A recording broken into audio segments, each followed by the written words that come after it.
இன்னைக்கு வீடியோவில் நம்ம என்ன பார்க்க போகிறோம்னா, நம்ம இன்வெஸ்ட் பண்ணியிருக்க மியூச்சுவல் ஃபண்ட் பற்றி தான் பார்க்க போகிறோம். நம்ம வந்து மியூச்சுவல் ஃபண்ட்ஸ், கோல்டு, ஷேர் பற்றி நம்ம டீட்டெயில்டாக பார்த்துன்னு வரோம். அந்த லிஸ்ட்டில் வந்து நம்ம வந்து எஸ்ஐபி மூலமாக இன்வெஸ்ட் பண்ணியிருக்க ஒரு மியூச்சுவல் ஃபண்ட் பற்றி தான் பார்க்க போகிறோம். நம்ம லிஸ்ட்டில் வந்து இதுவும் இருக்குது. ஓகேங்களா, நம்ம ஒரு 4-5 மியூச்சுவல் ஃபண்ட்ஸ் வந்து பண்ணிகிட்ருக்கோம். அதில் வந்து இதில் ஒரு மியூச்சுவல் ஃபண்ட் என்னென்னு சொல்லிட்டு பார்க்கும்போது டீட்டெயில்ஸ் பாருங்கள். இது ICICI Prudential balanced advantage fund அப்படின்ற மாதிரி ஒரு ஃபண்டு. இந்த ஃபண்டு நம்ம எதுக்கு சூஸ் பண்ணியிருக்கோம் அப்படின்ற மாதிரி பார்த்தீங்கன்னா, இது வந்து ஸ்டாண்டர்ட் க்ரோத். இப்போ நம்ம வந்து சில ஃபண்ட் வந்து ஹை ரிஸ்க் இருக்கும், சில ஃபண்ட் வந்து ஹை ரிட்டர்ன்ஸு, லோ ரிஸ்க் அந்த மாதிரிலாம் இருக்குது இல்லைங்களா. அதெல்லாம் வந்து டேலி பண்ணுற விதமாக இது வந்து எப்படின்னா பேலன்ஸ்டாக எடுத்துகிட்டு அந்த ஃபண்டுலாம் வந்து நம்மளை லாஸ் கொடுக்காத மாதிரி இது வந்து பேலன்ஸாக எடுத்துகிட்டு போவோம் அப்படின்றதுனால தான் நம்ம வந்து இந்த ஃபண்டில் இன்வெஸ்ட் பண்ணிட்டு வரோம். ஓகேங்களா.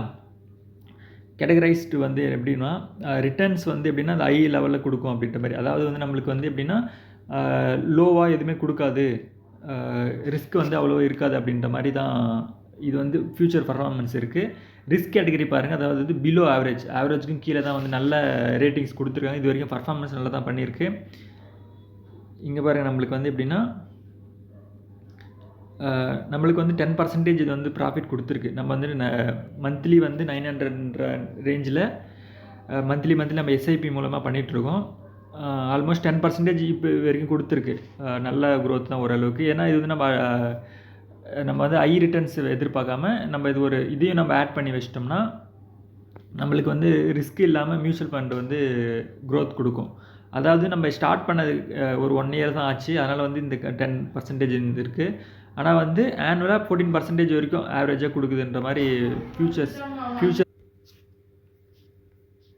இது வந்து நம்ம இது வந்து ஆட் பண்ணி வச்சுக்கிறது ஆக்சுவலாக நம்மளுடைய லாஸஸை வந்து கம்மி பண்ணணும். ஓகேங்களா. இது வந்து 2013 வந்து இது ஸ்டார்ட் பண்ணாங்க.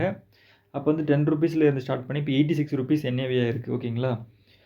எக்ஸ்பென்ஸ் ரேஷியோவும் 0.87 தான், ஓரளவுக்கு நார்மலாக தான் இருக்குது. ஓகேங்களா. இப்போ கால்குலேட்டர் பாருங்கள். இந்த ஃபண்டில் வந்து எஸ்ஐபி மூலமாக ஃபார் எக்ஸாம்பிள் வந்து நம்ம 1000 ரூபீஸ் பண்ண சார் 900 பண்ணுறோம் இல்லைங்களா. நம்ம வந்து ஒரு ஆவரேஜாக ஒரு 2000 எடுத்துப்போம். 2000 வந்து நீங்கள் ஒரு 10 இயர்ஸ்க்கு வந்து நீங்கள் பண்ணிகிட்டே வரீங்க அப்படின்னா நீங்கள் ஆவரேஜாக வந்து 2.4 lakhs வந்து இன்வெஸ்ட் பண்ணியிருப்பீங்க. ஆனால் நம்மளுக்கு வந்து ரிட்டர்ன்ஸ் பாருங்கள் எவ்வளோ இருக்குன்னு சொல்லிட்டு. அது அப்படியே 97%, அதாவது 100% வந்து அப்படியே டபுளாக ரிட்டர்ன் கொடுக்குது. கோல்டுமே 75% தான். எந்த ஒரு ஃபண்டு இப்போ கோல்டு உங்களுக்கே தெரியும் எந்த அளவுக்கு ரீச் ஆகிட்டுருக்குன்னு சொல்லிட்டு. கோல்டை விட அதிகமாக ரீச் தருதுன்னா அது வந்து ஒரு நல்ல ஃபண்டு அப்படின்ற மாதிரி நம்ம கால்குலேட் பண்ணி எடுத்துக்கலாம். அதுமாரி வந்து இதில் நீங்கள் வந்து ஹை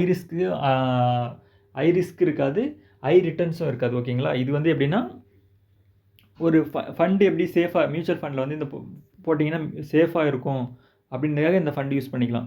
அதாவது வந்து இது ஒரு எஜுகேஷன் பர்பஸ்க்காக மட்டும்தான். நீங்கள் வந்து இதை அனலைஸ் பண்ணிவிட்டு நீங்கள் வேணும்னா இன்வெஸ்ட் பண்ணிக்கலாம். இந்த ஃபண்டு மாதிரி நிறைய ஃபண்டு வந்து ஒரு பேலன்ஸ்டு கொடுக்குற அளவுக்கு ஃபண்டுலாம் நிறைய இருக்குது. அது வந்து நம்ம ஃப்யூச்சர் வீடியோஸ்லையும் பார்க்கலாம். ஓகேங்களா. வேறு ஏதாவது டவுட்னா கமெண்ட் பண்ணுங்கள். தேங்க்யூ.